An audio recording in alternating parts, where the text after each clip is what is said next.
Abu Zar radıyallahu anhu peygamberimizge kayrılıp bir gün aytты: "Ausini ya Rasulullah, Allah'ın elçisi bir maga osiyat, nasihat aytıp koyuңузчу."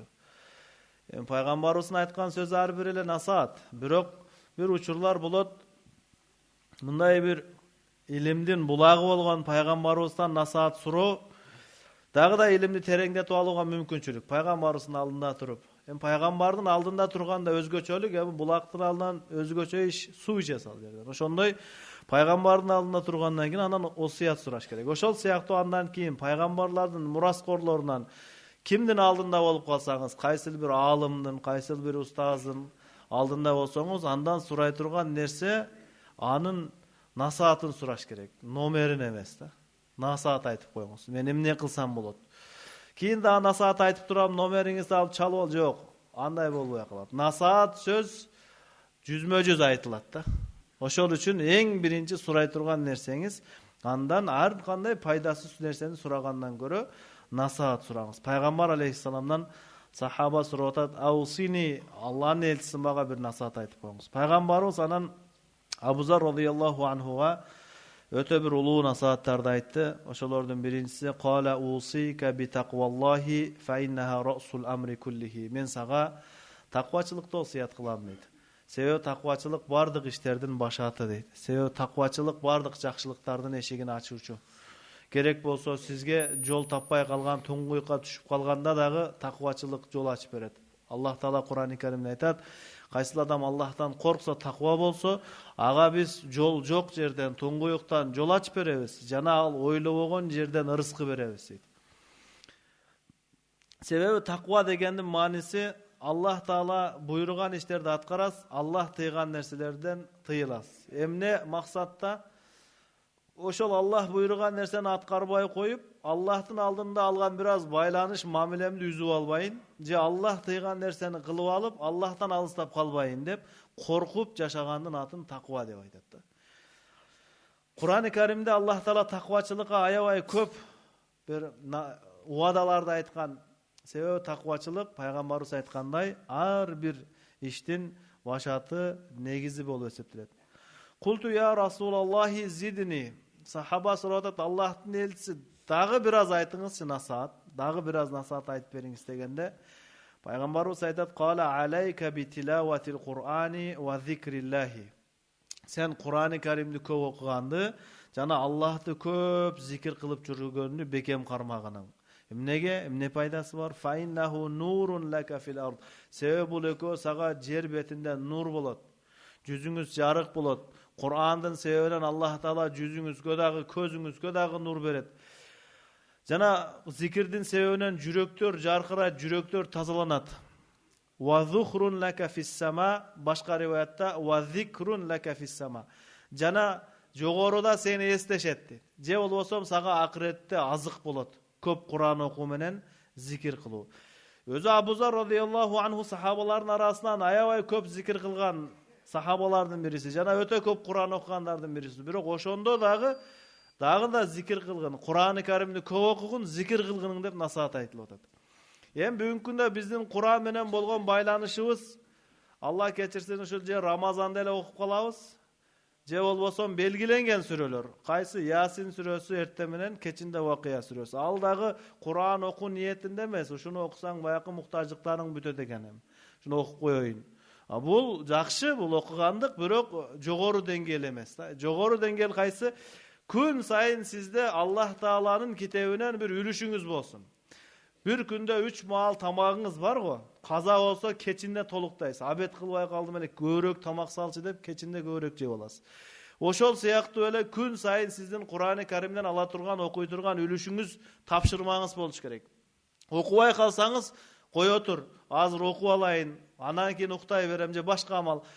Günümdük atkarbasa uykusu gelbey turganday kılıp günümdük tapşırma alıp alış gerek. Al kançalık karılarga ulamalar eme жашоонун тартибине ылайыктуу кылган карыларга 3 para. 3 para деген баягы билген 3 parасы же жеңил, окуш жеңил болгон 3 para эмес. Gün сайын жаңыдан Куранын башынан 3 paradan окуй берсе, 10 күндө bir Куранды хатым кылган болот. Анан кийинки кары эместерге Кур'ан окуганды билгендер жай окуйбу, тез окуйбу айырмасы жок, bir para күн сайын. Ошондо сиз Кур'ан-ы Каримдин башынан аяк окуп келсеңиз 30 күндө bir Кур'анды катым кылган болосуз. Бул Кур'ан-ы Каримдин акысы биздин күнүмдүк тапшырма болуш керек. Мындай кылган туура эмес. Курсагың ачканда эле тамак жей берсең ден соолукка зыян го. Ошо Кур'ан окугуң келгенде эле окуп, бирок Кур'ан окугуң келбей 2-3 күн жүрүп анан кийин андай болбой калат да. Күн сайын окугуңуз келеби, келбейби, bir күндө сөзсүз тапшырма болуш керек. Мен дароо bir күндө bir пара окуй албайм. 1-2 саат кетип калат. Анда аз-аздан. Бүгүн 1 бет окуңуз, эртең 1,5, анан кийин 2 бет, ушинтип атып акырын-акырындап biz ушул деңгээлге жетишибиз керек. Себеби пайгамбарыбыз саллаллаху алейхи вассалам сахабаларга айтып атат, сен Кур'ан-ы Каримди көп окугун дейт. Андан кийинки насаатында сахаба дагы сурап, "Култу я Расулаллахи зидни", Аллахнын элчиси дагы бир насаат айтып бериңизчи. "Кала ияка ва касратад-дихки фа иннаху юмитул qalba". Сен көп күлө бербегин деди. Сахабалардын ичинен көп күлбөгөн өзгөчө сахабалардын бириси да Абу Зар радыйаллаху анху. Өтө дүнүйөдөн алыс, өтө олуттуу киши болгон. Бирок ошол кишиге насаат айтып атат. Сен көп күлбөгүн дейт. Себеби күлгөндүн не таасири бар? Жүрөктү өлтүрөт дейт. Жүрөктүн өлгөндүгү ал жакшы сөздөрдөн насаат албай калат адам. Бир данышмандардын бирөөсүнө айткан экен, сиз насаат айтып атасыз, аябай акыретти бейиш тозокто айтып атасыз, бирок жүрөктөрүбүз эчтеке бир таасирленбей атат. Эмнеге? Бу жүрөктөрүбүз уктап калганбы десе, жок, силердин жүрөктөрүңөр өлүп калган деген. Уктап калганды ойготсо болот, өлүп калганды тирилиши мүмкүн эмес. Эмнеден жүрөк өлүп калат десе, көп күлө бергенден жүрөк өлүп калат. Күлкү жашоонун мүлкү дейт го. Ал туура эмес сөз ал. Күлкү эч кандай жашоонун мүлкү эмес, ал өлүмдүн мүлкү ал. Жүрөктүн өлүшү ушу күлкү менен болот да.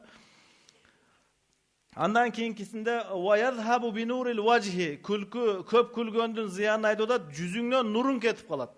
Көп күлө берген адамдын жүзүндө нур жок болот. Ал бетинде бир караңгылык болот. Андан не кылыш керек? Жылмайыш керек. Пайгамбарыбыз саллаллаху алейхи вассалам ошо күлө турган орундарда жылмаят эле. Күлө турган жерде деле кабагын бүркөп отура бергенде эле ийгилик эмес. Жылмайып коюу. Жылмаяс. Дайым эле жылмайып жүрүү дагы ал ылайыктуу эмес. Ошол үчүн күлө турган жерде жылмайып коесуз. Каткырып күлгөн Аллахка да жакпайт да. Себеби өлө турган жанга бейиш тозок эч кандай кайсыл тарабы анык эмес адамга каткырып күлгөнгө эмне акысы бар анын? Ойлонуп жүрүш керек да. "Култу я Расулаллах зидни", Аллахнын элчиси дагы бир насаат айтып коюңузчу дегенде пайгамбар алейхиссалам айтып атат, "Алейка би тулис самти", сен көп унчукпай жүргүн дейт. Эмнеге? Себеби көп унчукпай жүргөндүн пайдасын пайгамбарыбыз айтат, "Фа иннаху матрадатун лиш-шайтани ва аунун лака ала амри диника". Бул көп унчукпай жүрүү шайтанды кайтарат сенден, жана дин иштериңе жардамдашат бул. Көп сүйлөй берген адам азыраак ойлонот да. Көбүрөөк ойлонгон адам азыраак сүйлөйт. Сөздү азыраак сүйлөө менен адам баласынын мээсин иштетүүгө мүмкүнчүлүк жөндөн пайда болот. Ошол үчүн көбүрөөк унчукпай жүргөн жакшы. Айтып алган сөзгө көп өкүнүш мүмкүн, бирок унчукпай койгон нерсеге анча деле адамдар өкүнө бербейт өзү. Ошол үчүн бир келип калды да деп сүйлөй бербеш керек да анча. Келип калган нерсе кетип да кала берет. Бирок ошо келип калган нерсе менен тозокко да кетип калбаш керек да. Ошол үчүн айта турган нерсе оозго келер менен сүйлөй берген ийгилик, бул жетишкендик эмес. Эң жакшысы эмне экен? Пайгамбарыбыз айткандай, көпкө чейин унчукпай жүрө бергин дейт. Андан кийинки насааттардын бирисинде пайгамбарыбыз саллаллаху алейхи вассалам айтып атат, "Култу я Расулаллахи зидни", Аллахнын элчиси мага дагы бир насаат айтыңызчы дегенде, "Унзур иля ман хуа тахтака ва ла танзур иля ман хуа фауқака". Сен өзүңнөн ылдыйдагыларды карагын, өйдөдөгүлөрдү карап албагын дейт. "Файнаху аждару алла таздария ни'маталлахи анка", ушинтип жүрсөң Аллахтын нематы сенден кетип калбайт ошондо. Ал дегени жашоо деңгээлиңиз, жашоо шартыңызда өзүңүздөн деңгээли төмөнүрөктөрдү карап коюңуз. Сизде машинаңыз барбы? Алхамдулилла, жоктор канча жүрөт. Жокпу? Алхамдулилла, жөө кетип калганга бутуңуз бар. Бут да жокпу? Алхамдулилла, бир коляскада болсо да жүрүп атасыз, адамдар төшөктө жатат. Төшөктө жатасыз, алхамдулилля, зикир кылууга мүмкүнчүлүк бар. Адамдар өлүп калып атат. Дагы жашоо бейишти куруп алганга мүмкүнчүлүк бар. Ошол үчүн ушундай жашоо шартка караганда өзүбүздөн төмөндөрдү карайбыз.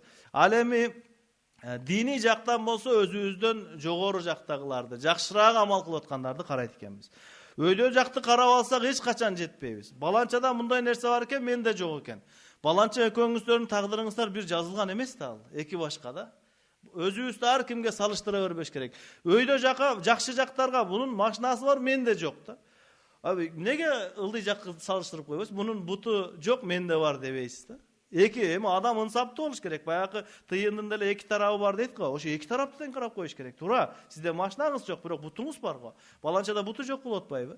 Ошол үчүн жашоодо пайгамбарыбыз саллаллаху алейхи вассалам айтып атат, сен өзүңдөн жогоруну карабагын, ылдыйдагыларды карап жашагын. Бул текеберчилик пайда болсун үчүн эмес, шүгүр кылып, алхамдулилля. Ал эми дини жактан өзүңүздөн жогору жактарды карайбыз.